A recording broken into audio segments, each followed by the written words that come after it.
박수 한번 이제 함께 좀 쳐드립시다. 지금 이 자리가 탈북자들 기자회견이 아닙니다. 그러니까 우리가 좀 이렇게 앉아 있는 모습이 꼭 탈북자들 기자회견처럼인데 우리는 탈북자 기자회견이 아니니까 너무 오지 마시고 좀 이렇게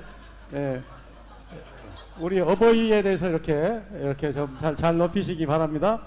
자, 제가 이제 이렇게 저도 이제 20년이 넘었잖아요. 올해 28년 차인데 제가 처음에 이 대회를 시작할 때 메시지 전하기 전에 선교사에서 제일 어려운 게 뭐냐 그때 저 개인적으로 얘기할 때 공항사역이 제일 어려웠다.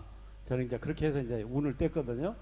사실은 공항사역이 어려워도 많이만 오면 좋겠어요. 찾아온 사람이 별로 없으니까 그러죠. 어쩌다 보니까 훈련이 안 돼가지고 이쪽으로 자꾸 이렇게 왔다 갔다 방황하고 그래서 그런데 전 좀 여쭤보고 싶어요. 다 보니까 다 20년 이상이시잖아요. 그러니까 이제는 제가 차례대로 이렇게 뭐 탈북자 기자회견 아니니까 이제 본인이 그 느낀 소감을 좀 얘기하시면 좋겠어요. 선교사로 20년 전에 들어와서 지금까지 살면서 딱 한 가지 내가 선교사역 가운데 진짜 이건 진짜 어렵더라, 어려웠다. 그렇게 그 생각하신 것이 있으셨을 거예요. 그걸 좀 짧게 길게 다 얘기는 시간이 못 드리니까 그렇지만은 하나를 딱 들으라면 어떤 것이 있을 수 있는지 이제부터 제가 무작위로 이렇게 지명을 합니다. 그죠? 달랏이 아무리 좋다고 그래도 20년 전에 달랏이 뭔지도 몰랐고 나중에 4년 전에 달랏을 갔으니까 16년 전에는 어디서 살았는지 모르잖아요. 우리 정기선 선교사님부터 한번. 저는 1974년도에 여의도 집회, 빌리그램 집회 뭣도 모르고 선교사 헌신해가지고 여기까지 왔습니다. 82년도에 그 총신 다니면서 그때 총회 안에 정식으로 선교 훈련원이 생겼습니다. 그래서 그때 베트남 놓고 기도를 했습니다. 근데 제가 준비를 하면서 사실 그때는 이제 수교가 맺어지지 않은 상황에서 못 오고 있다가 이 공산권 헌신을 하고 제가 지금까지 제일 어려운 게 자유롭고 또 가족 예배 드리는데 하나님과 나 사이의 그 관계를 어떻게 유지할 수 있을까? 그게 제일 힘들었던 것 같습니다. 사역은 뭐 어려운 데도 있고 또 여러 가지 있고 초창기 때는 저희도 그 경찰 수색을 수시로 받고 하는 그 가운데 그것도 밤 12시에서 2시 사이에 올 때 그런 외적 요소보다도 자유롭고 내가 어떻게 믿음을 이어나가야 될지 그래서 저는 내가 하나님과의 관계를 유지하는 이 부분이 지금도 어렵고 22년 동안 살면서 제일 그 부분이 앞으로 계속 숙제라고 생각이 듭니다. 한 가지 감사한 거는 집사람은 저보다 기도 생활, 성경 보는 것을 규칙적으로 더해서 그게 저에게는 굉장히 힘이 되고 또 애들도 그렇게 해서 너무 감사함을 지금도 저는 그 관계, 하나님과의 관계 유지를 하는 것이 지금도 제일 어려운 것이라 저는 생각이 듭니다.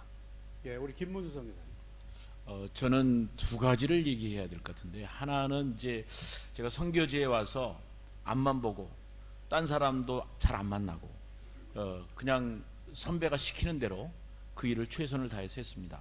그런데 결과가 좋지 않았을 때 굉장히 힘들었습니다. 그래서 그분하고 결별하게 될 때 가지고 있는 상처가 저에게서 가장 큰 어려움이었다고 생각하고요. 두 번째는 이제 저는 한국에서 갔다 오면 선물을 뭐를 우리 동역자들에게 사갖고 갈까 그거를 생각해요. 근데 우리 아이들 우리 집사람 선물 잊어버리고 갈 때는 자주 있는데 딱 태국에 도착해갖고 너 놓고 왔어. 우리 집사람 거를 생각을 못했어요. 근데 저는 우리 사역자들 선물을 놓친 적 한 번도 없습니다. 근데 그 같이 저랑 이제 사역하고 있는 사역자들이 12명인데 12명 중에 이제 제가 따로 사역을 한 지 15년 후에 12명 중에 한 명이 저를 배반했습니다. 그때 충격은 이루 말할 수가 없습니다. 그러니까 그분이 저를 뭐 배반하면서 뭐 어떤 이상한 건 아니지만 제가 그분에 대한 기대를 태국 사람에 대한 기대를 너무 했는데 이 사람이 나를 매우 왜곡되게 표현하고 다른 사람에게 그렇게 얘기하는 걸 내가 옆에서 들었어요. 듣고 난 다음에 제가, 죄송한 표현이지만 제가 자살을 생각했습니다. 너무 막 견딜 수가 없어갖고. 그래서 예배를 드리고 오다가 운전대를 반대로 막 틀었어요. 이제 그것이 제가 잊지 못하는 그런 아픔이라면 그럴 수 있겠습니다. 예. 우리가 지금 얼굴을 보고 있는 게 하나님의 은혜다 저는 생각이 됩니다. 이렇게. 네, 자, 저도 우리- 마찬가지인데요. 제가 라오스에서 학교 사역을 하기 전에 교통사고를 당했습니다. 그때 학교 건물을 지으려고 하는데 짓기 전에 제가 이제 집으로 가는 길에 우리 현지인 두 아이라고 표현할 정도로 아주 어린 학생들이 2명이 타고 제 차를 받아서 굴러 떨어지면서 두 아이가 한 명은 사망하고 한 명은 죽는 한 명 사망하고 한 명은 중태에 빠지는 그런 사고를 당했습니다. 그때에 제가 이제 라오스 법은 이제 일단 현지인이 사망하면 무조건 누구 잘잘못을 따지기 전에 감옥에 구치소에 들어가야 됩니다. 그래서 이틀 동안 감옥에 구치소에 들어가서 많은 죄수들과 함께 있으면서 그 바닥까지 내려가는 그 상황이 저한테는 가장 힘들었습니다. 그런데 그게 하나님이 저에게 합력하여 선을 이루는 그런 좋은 결과를 주셔서 학교를 지금은 18년 이렇게 8년 동안 학교를 하면서 지금은 크게 성장하고 하나님이 이렇게 학교에 라오스의 크리스찬 학교로서 그런 누구도 할 수 없는 그런 일들을 지금 하고 있는 것에 대해서 하나님께 감사하게 생각하고 있습니다. 우리 최선 교사님. 저희도 마찬가지로 가장 힘들었던 부분이 가장 믿었던 사람한테 불신을 당하는데요. 저희는 신학교를 하면서 또 선교센터를 하나를 지었습니다. 물론 서울에서 분석이긴 하지만 근데 거기에 가장 믿었던 우리 현지 목사님을 세워놨는데 3년을 우리가 지원을 하면서 새로운 사역을 위해서 애쓰고 기도하는 가운데 이 목회자가 우리도 모르게 한국으로 가버렸어요. 가셔서 다른 한국 사람을 만나서 그분의 후원을 받고 공부를 하는 거를 2년 후에 한 거예요. 가고 나서. 그리고 저희의 그 미션 센터는 사역이 완전히 엉망진창돼 버리고 비용 없는 자기네 가정에 지구를 내었을 때 그때 너무 많이 힘이 들었습니다. 지금은 그건 다 뺏기고 본인이 이제 사역하는 거로 다 뺏겼지만 그때의 경험을 삼아서 지금은 사람을 좀 많이 조심하는 편입니다. 예. 우리 김한주 선교사. 저는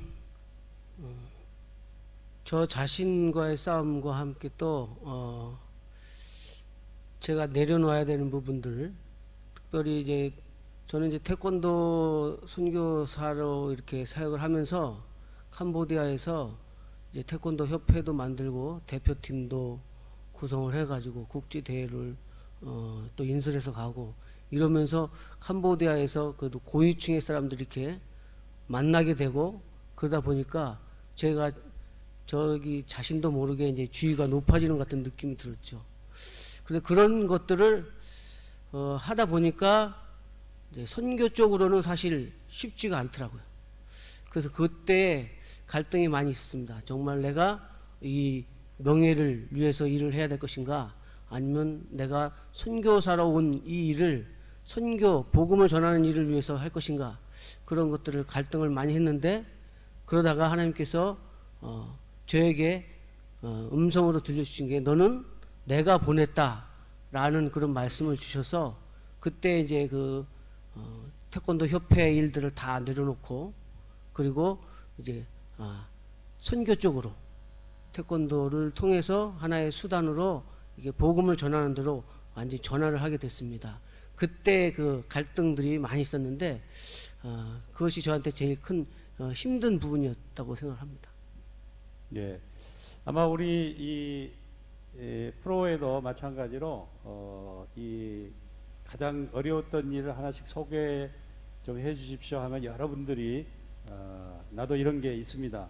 근데 20년 이상을 이렇게 현장에 살다 보면은 아마 말할 수 없는 것들을 많이 이렇게 경험하셨을 것입니다. 앞에 앉아 계신 분들이 그냥 앉아 계신 게 아니고 그런 모든 풍파를 거치고 그래서 여기에 올라와 앉아 계신 겁니다. 그게 없었으면 아마 저 밑에 앉아 계실지 모르겠는데 그래도 이 얼굴을 뵈니까 언제 그런 일이 있었냐 하는 그런 것들이 좀 풍겨나지 않습니까? 제가 그런 그 인상을 이렇게 받았어요. 근데 이제 혹시 우리 프로에 저도 이거 진짜 말할 수 없는 그런 그 일들이 있었는데 저도 한번 나눠보고 싶습니다 하신 분 혹시 계시면 한번 손을 한번 들어주시면은 우리가 마이크를 그쪽으로 가서 우리도 함께 공유하는 그런 시간 갖도록 하겠습니다. 여러분이 참여하실 수 우리 이원식 회장님이 질문한 거 여러분 질문 없습니까? 뭐 참여하지 않겠습니까? 다 은혜만 받고 예스 하고 가만히 있으면 기회가 가버립니다. 그죠? 그래서 혹시 여러분 나도 이걸 꼭 한번 소개하고 싶습니다. 내 걸 좀 나누고 싶습니다 하신 분 있으면은 한번 표시하시면 우리 진행 요원이 딱 가겠습니다.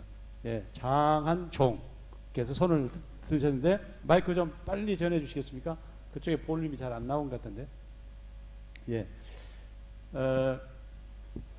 하나님과의 관계, 우리 들어보니까 하나님과의 관계, 또 선배와의 관계, 또 이 동역자의 배신, 교통사고, 또 자신과의 싸움, 참 쉽지 않은 일들인데 또 한번 나눠보십시오.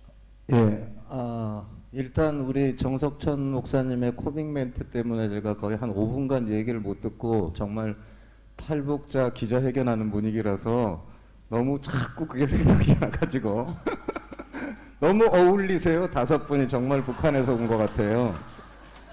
예. 반갑습니다. 예. 전혀 세련되지 않은 것부터 시작해가지고 자꾸 탈북자가 연상이 돼서 아무튼 저도 티베트에 있으면서 제 제자 중에 가론 유다를 통해서 공항국에 검거되고 무기징역까지 당해본 적도 있는데 복음을 전파했다고 5분이 계시면서 제가 듣고 싶은 얘기는 이런 발전적인 방향 이런 것도 좋지만 주님께서는 서로 안위하라 하셨잖아요. 그래서 계시면서 짤막하게 5분들이 20년간 선교를 하면서 가장 슬펐고 가장 힘들었고 가장 이겨내기 힘든 일들을 좀 에피소드를 얘기를 해주시면 여기 앉아 계신 분들이 공감하면서 많이 용기를 얻지 않을까 해서 그 부분에 대해서 좀 질문을 드리고 싶습니다. 감사합니다. 본인 얘기를 하라 그러니까 또 질문이 또 나왔어요. 그러니까 사회자가 해야 할 걸 다 혼자 또 다 차지해갔어요. 그러니까 이렇게 하지 마시고 그러니까 또 이따 저걸 또 무시할 수가 없잖아요. 만약에 무시하면은 또 이게 또 시험에 들어요. 그러니까 기쁜 마음으로 좀 이렇게 받아들이시고 누가 좀 한번 제가 하겠습니다. 예. 제가 하나님과의 관계가 힘들었다고 하는 이유는 그대로 있고요.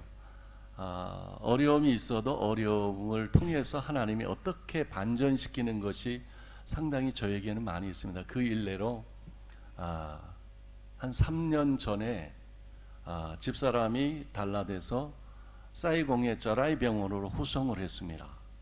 말을 못하고 눈을 못 뜨는 상황이 와가지고 우울증이 하도 심해가지고 본인은 그거를 거부하는데 한국 큰 강남의 병원 가서 의사한테 제가 1시간 반 동안 집사람 얘기를 듣는데 제가 회개를 많이 들었습니다. 집사람 말을 저는 딱 20분 들으면 맥시멈이에요.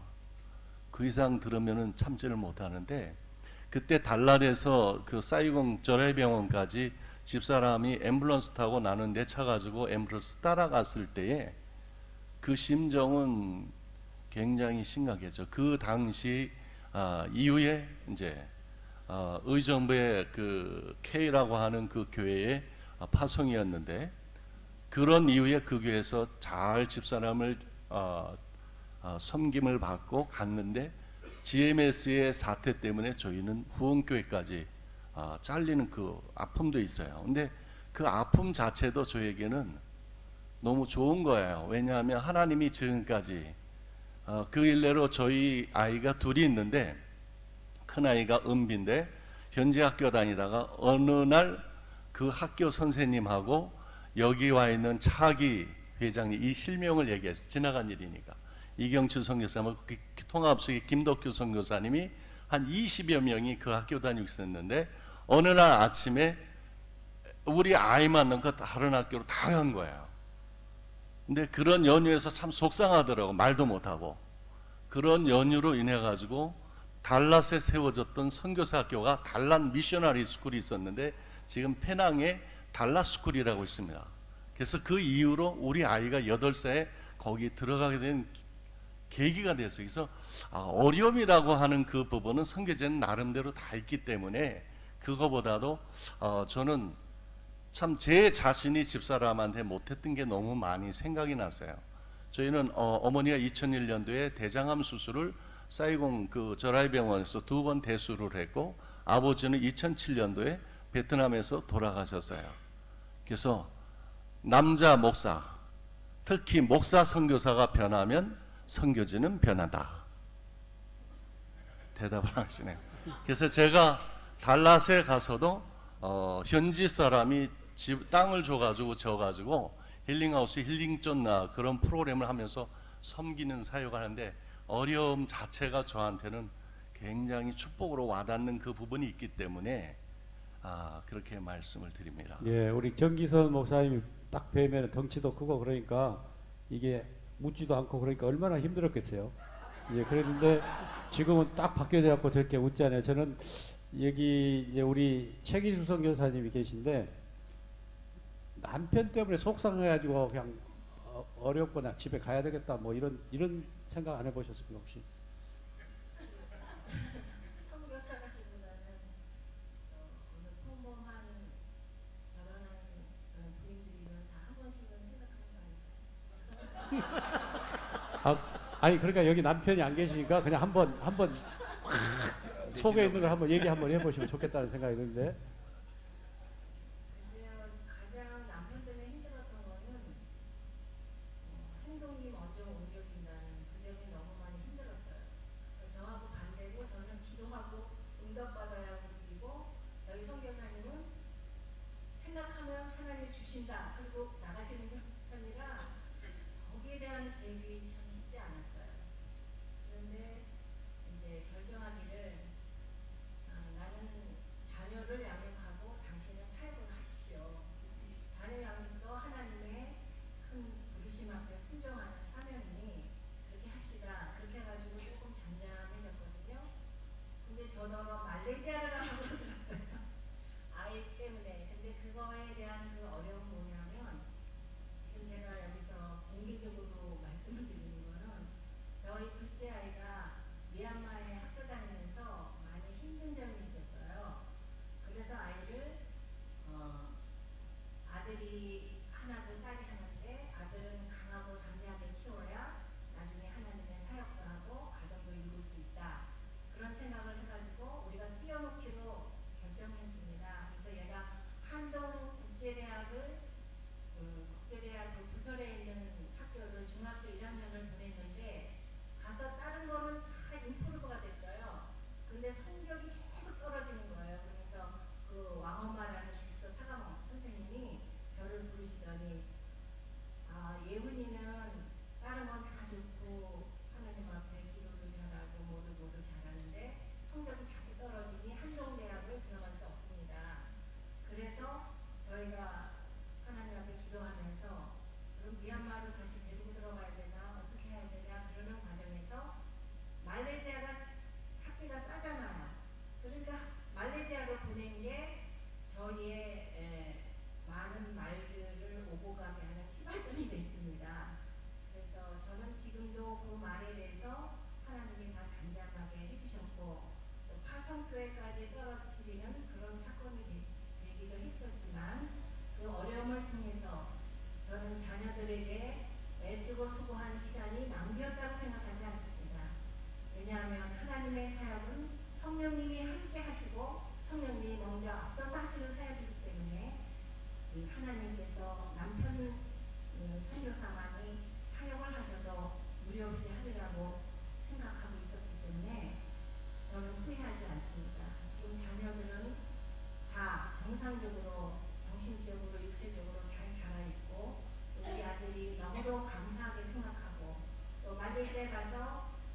아버지와의 서운한 관계들이 서로 회복되고 화목되어 가는 그러한 부자가는 데 대해서 너무도 감사드립니다. 예. 이 가정이 편해야 사실은 선교도 되고 전략을 논하기 전에 선교사님들의 마음이 안정적이 되어야 그 다음을 전진해 나갈 수 있는데 사실 이 어려움 중에 아마 부부와의 관계, 가정 안에서의 여러 가지 일, 자녀 교육 이 파생되는 일들이 많이 있겠죠. 그런데 이제 혹시 아직 얘기를 안 하신 세 분 중에 사모님 때문에 나 한국 가고 싶다 뭐 이런 생각을 해보신 적은 없으세요 혹시?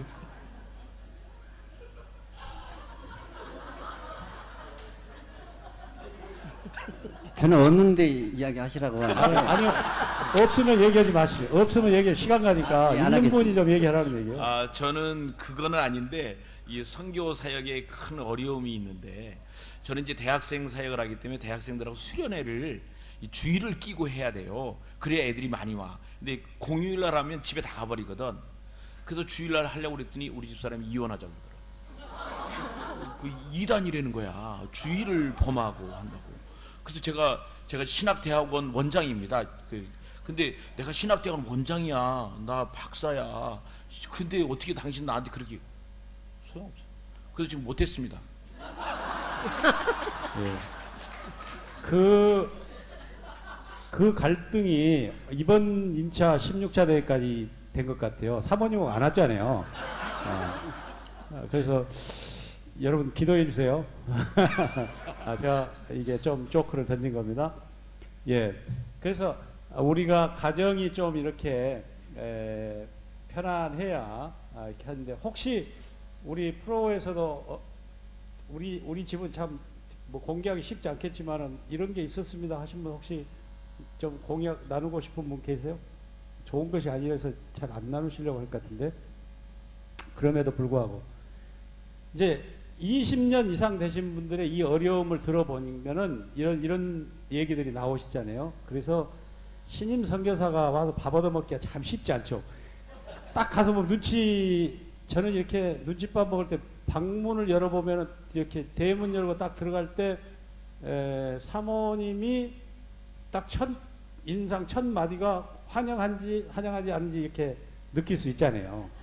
근데 이제 어쩐 때는 또 그 식구들 가운데 그러면 여기 밥 먹으러 왔지만 좀 빨리 가야 되겠구나 그런 생각도 이렇게 갔는데 그만큼 우리 선교사의 가정이 힘들고 어려우면은 선교 사역을 구상하기가 참 쉽지 않은데 그래도 이 모든 풍파를 이겨내고 이렇게 앞으로 전진했기 때문에 오늘 아마 이 다섯 분이 여기에 떳떳하게 앉아서 기자회견을 할 수 있지 않냐 이제 그런 생각이 듭니다. 그래서 우리 참 감사합니다. 그래서 일단 제가 이제 어려운 거에 대해서 좀 말씀을 드렸고 예, 어려운 것보다도요. 우리 장한종 성사님의 그 질문에 제가 좀 공감을 하는 게 이제 50대가 좀 넘어가니까 좀 외롭고 좀 이제 저는 이제 로맨티스트예요. 전 낭만적입니다. 이제 가을 남자고 가을 분위기를 타는 남자입니다. 그런데 자유로운 영혼이 되고 싶은 것 같아요. 이제 제 아내하고는 아주 사이가 좋고요. 저는 저보다 제 아내는 먼저 훈련을 받아서 선교지에 파송받고 선교사로 됐기 때문에 저 아내는 저보다 더 훌륭하고 또 사역적인 면에서 제가 많이 배울 점이 있습니다. 그런 점이 있고 이제 제가 이제 여행을 하고 싶은 거예요. 이제 20년이 돼 가고 또 이제 학교를 이제 어느 정도 이제 성장을 시켜 놓으니까 이제 좀 마음속에 좀 그 허전함이 있더라고요. 아내가 있어도 가족이 있어도 좀 그런 게 있어요. 그래서 좀 여행을 하고 싶고 또 쓸쓸한 그 마음을 좀 달래고 싶은 그런 마음이 있어서 장한종 성사님의 그 슬퍼하는 그 마음을 저도 함께 공유하고 싶습니다.